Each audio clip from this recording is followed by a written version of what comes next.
Hello दोस्तों। तो स्वागत है मोनू ट्यूटोरियल एकेडमी में। तो ये हमारा सिंगल फेज इंडक्शन मोटर का पार्ट 3 है, जिसमें हम करेंगे equivalent circuit of single phase induction motor. इससे पहले मैंने आपको पार्ट 2 में डबल रिवॉल्विंग फील्ड थ्योरी को समझाया था। आई होप आपको क्लियर हुआ होगा। अगर आपने नहीं देखा है वीडियो तो मैं डिस्क्रिप्शन बॉक्स में उसके लिंक दे दूँगा, वहाँ से आप देख सकते हैं, या ऊपर आई बटन पर भी मैं वीडियो की लिंक दे सकता हूँ। ठीक है, तो चलिए आज का हम टॉपिक स्टार्ट करते हैं। तो equivalent circuit of single phase induction motor को पहले इसको थोड़ा पढ़ लेते हैं। दोस्तों, अगर आपको साथ साथ नोट्स बनाने हैं तो आप इस वीडियो को पॉज करके नोट्स बना सकते हैं। इधर आपको इंग्लिश में मिलेगा, मैं इसकी हिंदी आपको बताता जाऊंगा और इसके इम्पोर्टेंट टॉपिक्स भी बताते जाऊंगा। ठीक है, बस साले। तो दोस्तों, अगर आपको साथ साथ नोट्स बनाने हैं तो आप स्क्रीन को पॉज करके नोट्स बना सकते हैं और साथ में पढ़ भी सकते हैं। तो चलिए शुरू करते हैं हम अपने equivalent circuit of single phase induction motor. ठीक है, तो इसमें क्या होता है कि जो double revolving field theory single phase induction motor के इक्विवेलेंट सर्किट प्राप्त करने के लिए इफेक्टिव हो सकता है। मेथड में किसी भी स्लिप पर फील्ड को क्लॉकवाइज और एंटी क्लॉकवाइज दोनों के वैल्यू को निर्धारित करना शामिल है। जब दो फील्ड ज्ञात होते हैं तो प्रत्येक द्वारा टॉर्क प्रोड्यूस प्राप्त किया जाता है। इमेजिन करें कि सिंगल फेज इंडक्शन मोटर एक स्टेटर वाइंडिंग से बनी होती है और दो आगे की डायरेक्शन में। ओके, जो एग्जाम्पल स्लिप एस के साथ मैग्नेटिक फील्ड को घुमाने की दिशा में जबकि अन्य पीछे की डायरेक्शन में घूम रहा है। Okay, next, to develop the equivalent circuit, let us assume initially that the core loss is absent. अब इक्विवेलेंट सर्किट डेवलप करने के लिए शुरू में मान ले कि कोर लॉस absent है।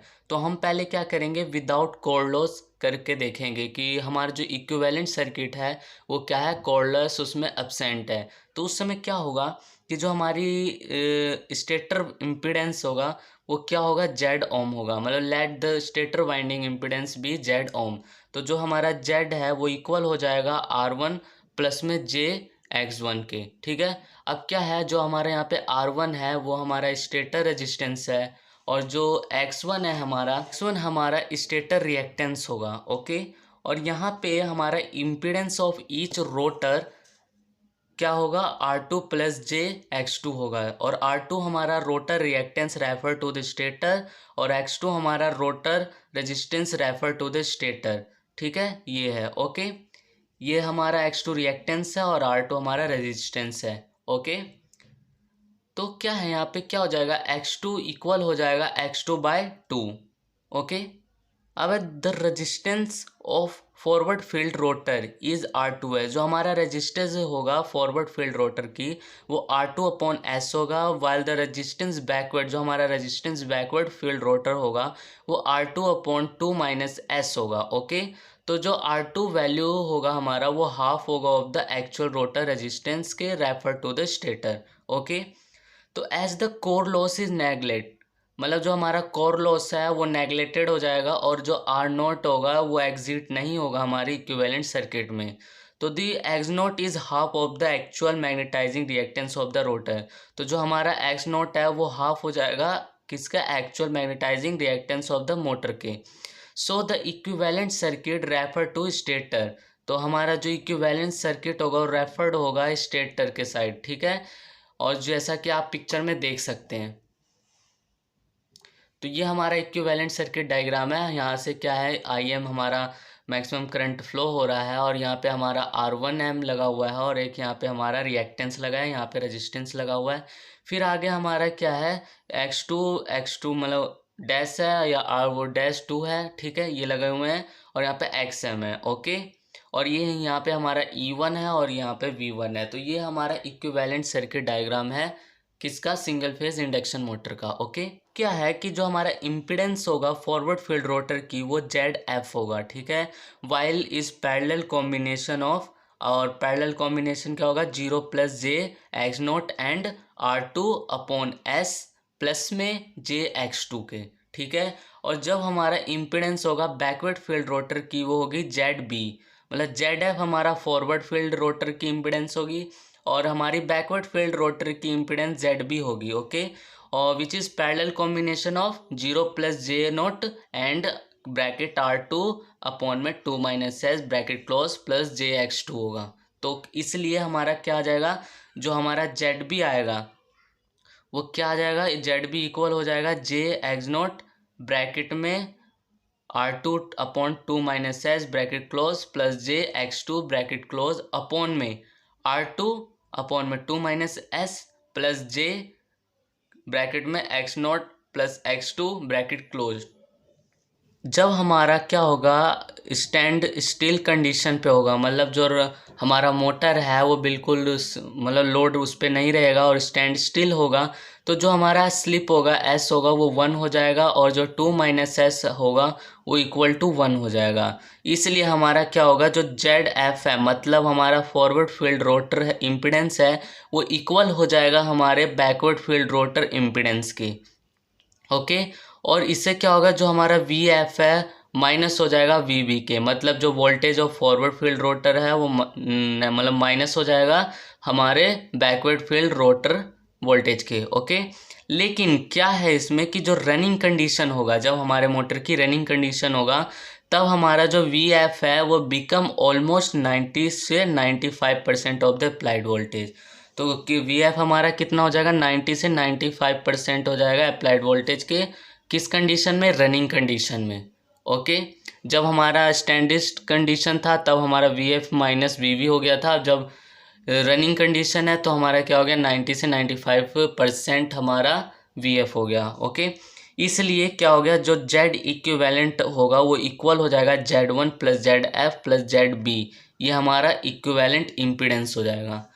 ठीक है, अब है लेट I2F, जो हमारा I2F है वो है current through forward rotor refer to the stator, जो करंट फ्लो होगा हमारे forward rotor refer to stator के। ओके, और I2 भी हमारा क्या है, current through backward rotor refer to stator. तो इसलिए क्या होगा, जो हमारा I2F है वो इक्वल हो जाएगा R2 ब्रैकेट में S प्लस में JX2, वे जो हमारा VF है वो क्या हो जाएगा, I फर्स्ट इंटू ZF के। ठीक है, और यहाँ पे जो I2 भी होगा वो इक्वल हो जाएगा हमारे R2 dash 2 minus S bracket close plus ZX2। Okay, अब PF हमारे यहाँ पे पावर इनपुट होगा फॉरवर्ड फील्ड रोटर की, जो क्या आएगा हमारा PF equal to I2F bracket close का स्क्वायर फिर ब्रैकेट में R2S वॉट्स, ये हमारा PF की वैल्यू है। और हमारा PB होगा जो हमारा power input to backward field rotor होगा वो हो जाएगा I2B का स्क्वायर ब्रैकेट में R2 slash 2 minus S bracket close what.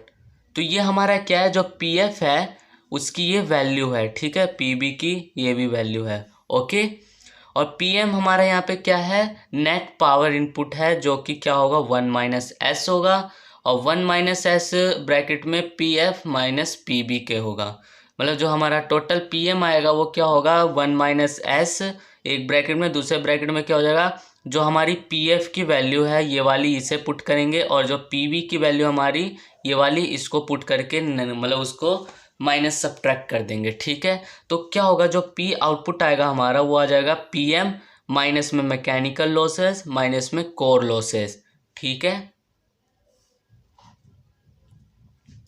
इसलिए जो हमारा TF होगा मतलब फॉरवर्ड टॉर्क होगा वो इक्वल हो जाएगा PF upon 2N upon 60 Nm। ठीक है, और TB हमारा यहाँ पे फॉरवर्ड टॉर्क है जो कि हो जाएगा PB अपॉन में 2N डिवाइड बाय 60। ओके, और T यहाँ पे हमारा नेट टॉर्क हो जाएगा, क्या आ जाएगा, नेट टॉर्क हमारा TF माइनस TB, जो हमारी TF की वैल्यू है उसे पुट कर देंगे और TB की वैल्यू पुट करके उसको सब्ट्रैक्ट कर देंगे। ठीक है, जो हमारा T साफ्ट होगा मतलब टॉर्क साफ्ट होगा हमारा वो इक्वल हो जाएगा P आउट अपॉन में 2N अपॉन 60 न्यूटन मीटर। ठीक है,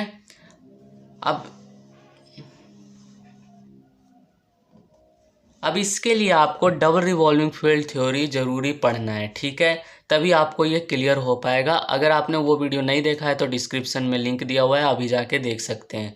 ठीक है। अब दूसरा कंडीशन आता है हमारा विद कोर लॉसेज। जब हमारा इक्विवेलेंट सर्किट ड्रॉ होगा तो उसमें क्या होगा, विद होगा, मतलब प्रेजेंट रहेगा कोर लॉसेज। तो क्या होगा देखिए, यदि कोर लॉस पर विचार किया जाना है तो पैरेलल के साथ रेजिस्टेंस को जोड़ना नेसेसरी है, मतलब आवश्यक है। प्रत्येक रोटर की एक एक्साइटिंग ब्रांच में एक्चुअल कोर लॉस रेजिस्टेंस का आधा वैल्यू है, मतलब हाफ वैल्यू होता है। ओके।